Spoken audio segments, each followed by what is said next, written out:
Hi everybody, this is Mike with Living Acts 29 Ministries, and I'm continuing our year in the Word by reading Galatians 2 of the New King James Version. So let's begin. Then after 14 years, I went up again to Jerusalem with Barnabas, and also took Titus with me. And I went up by revelation, and communicated to them that the gospel which I preached among the Gentiles, but privately to those who were of reputation, lest by any means I might run, or had run in vain. Yet not even Titus, who was with me, being a Greek, was compelled to be circumcised.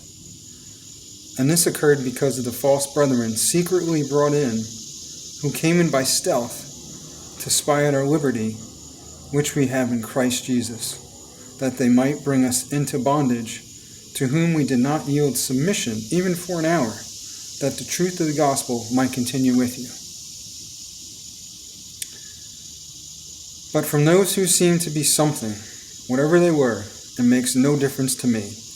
God shows personal favoritism to no man, for those who seemed to be something added nothing to me.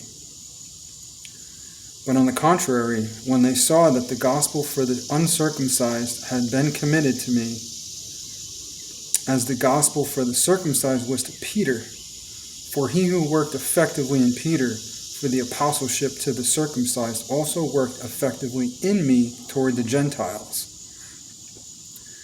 And when James, Cephas, and John, who seemed to be pillars, perceived the grace that had been given to me, they gave me and Barnabas the right hand of fellowship, that we should go to the Gentiles, and they to the circumcised. They desired only that we should remember the poor, the very thing which I was so eager to do.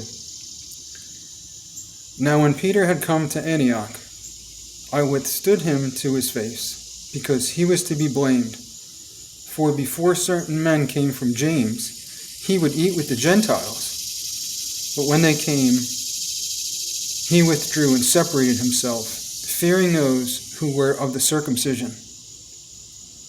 And the rest of the Jews also played the hypocrite with me, so that even Barnabas was carried away with their hypocrisy.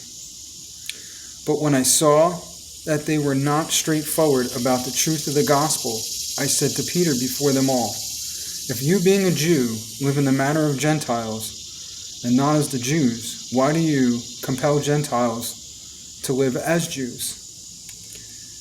We who are Jews by nature and not sinners of the Gentiles, knowing that a man is not justified by the works of the law, but by faith in Jesus Christ, even when they believed in Jesus Christ, that we might be justified in faith in Christ, and not by the works of the law, for by the works of the law no flesh shall be justified. But if while we seek to be justified by Christ, we ourselves also are found sinners, is Christ therefore a minister of sin? Certainly not. For if I build again those things which I destroy, I make myself a transgressor. For I, through the law, died to the law, that I might live to God. I have been crucified with Christ. It is no longer I who live, but Christ who lives in me. And the life which I now live in the flesh, I live by the faith in the Son of God, who loved me and who gave himself for me. I do not set aside the grace of God, for if righteousness comes through the law, then Christ died in vain. Thank you for joining me today, and please come back tomorrow.